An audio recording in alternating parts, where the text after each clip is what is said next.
आज की कहानी एक धैर्यवान किसान की है। एक समय की बात है। एक किसान था जिसके पास एक घोड़ा था। वह अपने इस घोड़े से बहुत प्यार करता था। उसे अपने घोड़े पर बहुत गर्व था, जो किसान की कमाई का जरिया भी था। अपनी इस कमाई से किसान अपने परिवार का पेट भरता था।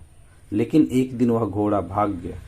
उसके भागने के बाद समाज के लोग और उस किसान के पड़ोसी उसके पास आकर उससे कहने लगे, हे भगवान, तुम्हारा घोड़ा जिस पर तुम्हें बहुत घमंड था वह तो भाग गया।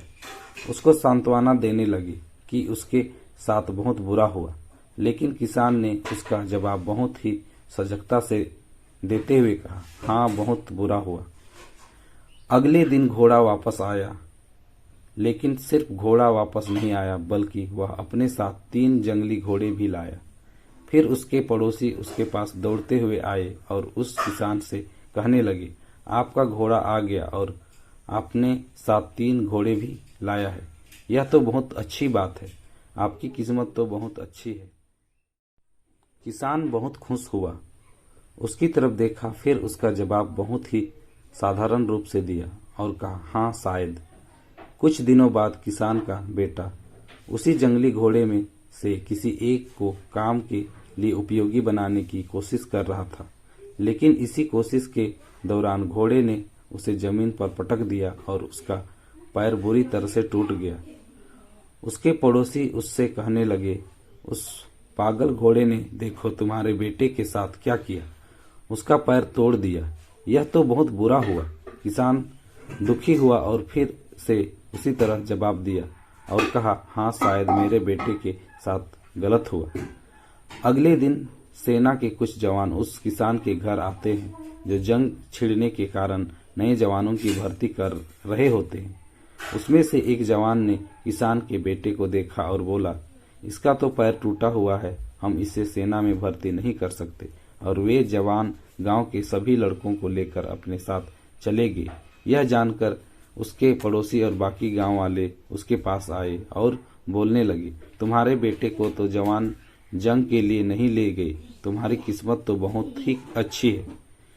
इस आखिरी बार भी किसान ने फिर से बड़ी सजगता से कहा, हाँ, शायद।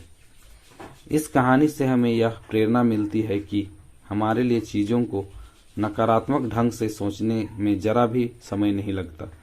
जब भी कुछ हमारे अनुकूल नहीं होता तो हम उसे बुरा ही समझते।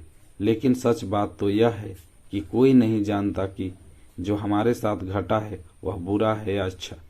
इस कहानी में भी किसान के भावों में परिवर्तन परिस्थितियों के कारण होता है।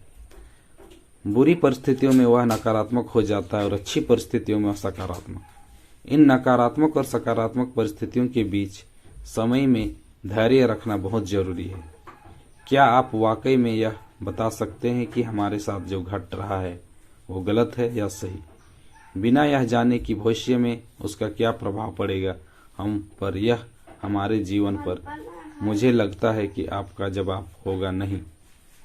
हमारे समाज में, हमारे देश में ऐसे बहुत से महान लोग हैं जो अपने जीवन में असफल हुए, हारे, अनेक बड़ी बड़ी बीमारियों से लड़े, किंतु उन्होंने कभी अपना धैर्य नहीं खोया और ना ही हार माने।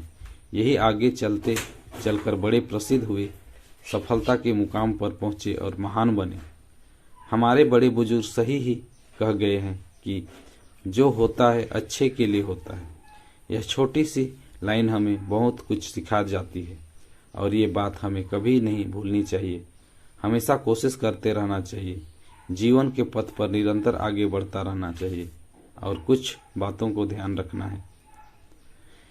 किसी बात को लेकर ज्यादा परेशान नहीं होना है, अपने आप को शांत रखना है, अपने काम से काम रखना है, सबकी सुनना है लेकिन खुद की करना है। दोस्तों, अगर इस कहानी से आपको शिक्षा मिली है, कुछ नया सीखे हैं, तो इस कहानी को जरूर शेयर करें और चैनल को सब्सक्राइब